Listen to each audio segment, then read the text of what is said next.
ટ્રાફિકને લઈને ખાસ મુહિમ શરૂ કરવામાં આવી છે અને જે રોંગ સાઈડ જનારા લોકો છે તે લોકો સામે કાર્યવાહી કરવામાં આવી રહી છે. કયા પ્રકારનું આયોજન છે, કયા પ્રકારે કાર્યવાહી થઈ રહી છે? સુરત શહેર ટ્રાફિક શાખા દ્વારા માનનીય પોલીસ કમિશનર શ્રીના હુકમ અનુસાર હાલમાં સુરત શહેર ટ્રાફિક શાખા દ્વારા રોંગ સાઈડમાં જે વાહન ચાલકો પોતાનું વાહન ચલાવે છે તેમના વિરુદ્ધ સ્પેશિયલ ડ્રાઈવનું આયોજન કરવામાં આવેલું છે.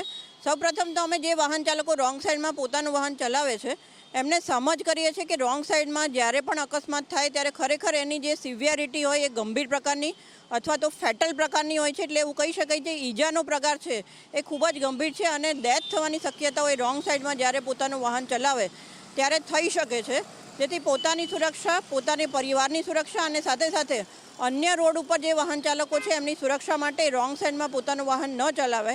આમ છતાં પણ જો કોઈ વાહન ચાલક પોતાનું રોંગ સાઈડમાં વાહન ચલાવે તો છેલ્લા એક અઠવાડિયા દરમિયાન કુલ 485 જેટલા વાહન ચાલકોનું લાયસન્સ એ સસ્પેન્ડ કરવા માટે આરટીઓને રિપોર્ટ પણ કરવામાં આવ્યો છે. સાથે સાથે અમારી પાસે જે ઈ ચલણનું વન નેશન વન ચલણ છે એમાં 5 કરતાં વધારે જે વાહન ચાલકોએ રોંગ સાઈડમાં પોતાનું વાહન ચલાવ્યું છે તેવા કુલ 1,20,000 વાહન ચાલકોના લાયસન્સ સસ્પેન્ડ કરવા માટે પણ આરટીઓમાં રિપોર્ટ કરવામાં આવ્યો છે. અને અત્યાર સુધીમાં એક અઠવાડિયાની ડ્રાઈવ દરમિયાન કુલ 1781 વાહન ચાલકોને રોંગ સાઈડમાં પોતાનું વાહન ચલાવવા ન માટે સમજ કરવામાં આવી છે. સાથે સાથે સિગ્નલના અમલીકરણના લીધે જે સુરત શહેરમાં તમામ લોકો ખૂબ સહકાર આપી રહ્યા છે એમને તો અભિનંદન આપીશ જ, પણ ક્યાંક ને ક્યાંક રોંગ સાઈડમાં 70થી 75% જેટલો ઘટાડો રોંગ સાઈડમાં વાહન ચલાવવાનો થયો છે.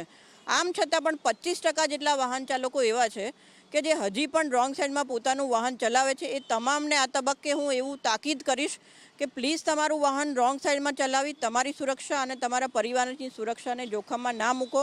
આમ છતાં પણ જો તમે વાહન ચાલકો રોંગ સાઈડમાં પોતાનું વાહન ચલાવશે તો આવનારા સમયમાં 279ના કેસો કરી એમના વિરુદ્ધ એફઆઈઆર પણ ચોક્કસપણે રજીસ્ટર કરવામાં આવશે.